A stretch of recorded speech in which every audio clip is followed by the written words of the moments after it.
Salam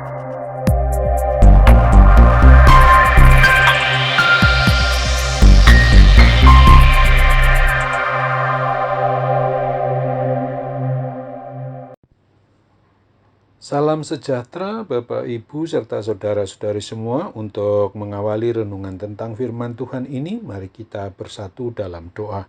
Tuhan Allah Bapa di sorga yang melebihi segala akal, hati, dan pikiran kami umat manusia, berfirmanlah kepada kami sebab kami bersedia untuk mendengar, dan atas pertolongan Roh Kudus, mampukan kami untuk boleh melaksanakan firman-Mu itu dalam hidup sehari-hari. Di dalam nama Tuhan Yesus kami berdoa. Amin. Sebagai nas renungan firman Tuhan hari ini diambil dari Injil Matius 2 ayat 13 yang berbunyi, setelah orang-orang Majus itu berangkat, nampaklah malaikat Tuhan kepada Yusuf dalam mimpi dan berkata, bangunlah, ambillah anak itu serta ibunya, larilah ke Mesir dan tinggallah di sana sampai aku berfirman kepadamu, karena Herodes akan mencari anak itu untuk membunuh dia. Sebagai tema yang diangkat dari nas renungan kita ini adalah membahayakan bila rasa tidak aman itu membayang. Di dalam sejarah sekitar Natal Tuhan Yesus Kristus ke dunia ini telah mencatat bahwa Raja Herodes Agung adalah seorang raja boneka Romawi yang berkuasa di Yudea. Ia bukan keturunan Raja Daud dan hanya setengah orang Yahudi. Karena itu Herodes selalu merasa tidak aman dan khawatir jika sampai tahtanya itu direbut oleh orang lain. Raja Herodes, raja boneka kekaisaran Romawi itu, mendapat informasi dari orang Majus tentang lahirnya seorang raja orang Yahudi. Begitu dia mendengar kabar mengejutkan itu, maka kala itu Raja Herodes bermaksud membunuh bayi yang sedang dicari oleh orang Majus tersebut. Herodes berpura-pura mengatakan bahwa ia pun akan datang turut menyembahnya jika orang Majus dapat memberitahukan keberadaan bayi tersebut. Para orang Majus kemudian diperingatkan melalui mimpi supaya tidak kembali kepada Raja Herodes lagi. Mereka akhirnya pulang melalui jalan lain.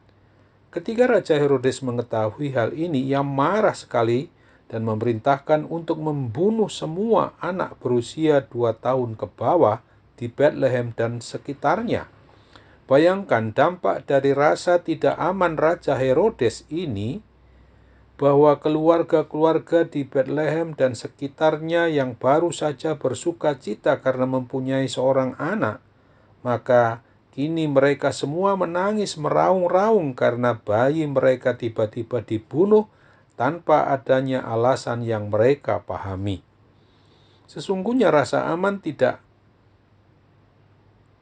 tidak aman itu dapat membahayakan karena bisa membuat seseorang, termasuk pribadi kita, orang yang sudah mengaku beriman percaya kepada Kristus, jatuh ke dalam dosa sehingga merugikan diri kita sendiri dan bahkan orang lain. Rasa tidak aman menjadi sangat berbahaya jika yang mengalaminya adalah seorang pemimpin, baik di tengah keluarga maupun masyarakat umum. Pemimpin yang merasa tidak aman dengan posisinya, di mana dengan popularitasnya atau dengan kelayakannya alias minder kompleks, sulit untuk bisa dan dapat memberdayakan orang lain, orang-orang yang dipimpinnya secara maksimal.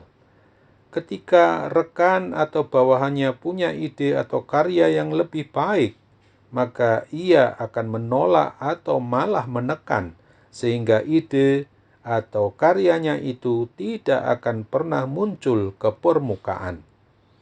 Bagi kita, orang yang beriman percaya kepada Kristus, sebaiknya bercermin pada kebenaran firman Tuhan hari ini. Apakah ada rasa tidak aman yang tidak pada tempatnya yang selama ini menghantui diri pribadi atau keluarga kita? Mari kita cari akar permasalahannya. Apabila kita merasa kurang berhikmat, maka marilah kita memohonkan hikmat kepada Tuhan Yesus Kristus. Maka Dia pasti akan memberikan dengan kemurahan hatinya. Jika kita merasa tidak layak, maka ingatlah status kita sebagai anak-anak Allah, Bapa kita yang mengasihi kita semuanya secara mendalam oleh kasih yang begitu besar, sebagaimana dinyatakan di dalam Yohanes 3 ayat 16 itu. Karena begitu besar kasih Allah akan dunia ini, maka Ia telah memberikan anaknya yang tunggal, supaya setiap orang yang percaya kepadanya tidak binasa, melainkan beroleh hidup yang kekal. Amin. Mari kita kembali bersatu dalam doa.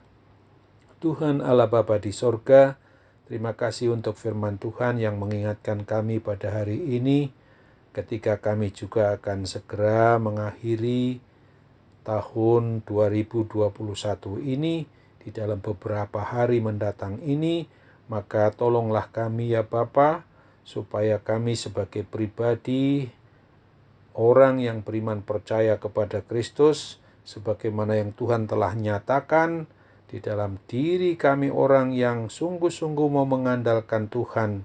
Janganlah sampai kami merasakan bila suatu kali ada rasa tidak aman itu, yang seringkali kami lampiaskan untuk membuat mereka menjadi sangat ketakutan, bahkan juga bisa membuat orang lain jatuh ke dalam dosa. Dan itu tentu saja sangat membahayakan kehidupan pribadi kami sendiri maupun keluarga kami. Ya Bapa, tolonglah kami ketika juga dalam suasana akibat pandemi COVID-19 yang masih saja belum berakhir sampai sekarang ini, kami percaya bahwa Tuhan akan tolong kami untuk mengatasinya dengan mengandalkan hidup kami yang harus penuh penyerahan diri kepada kebenaran firman-Mu yang harus kami perlakukan. Hanya dalam nama Tuhan Yesus kami berdoa. Amin.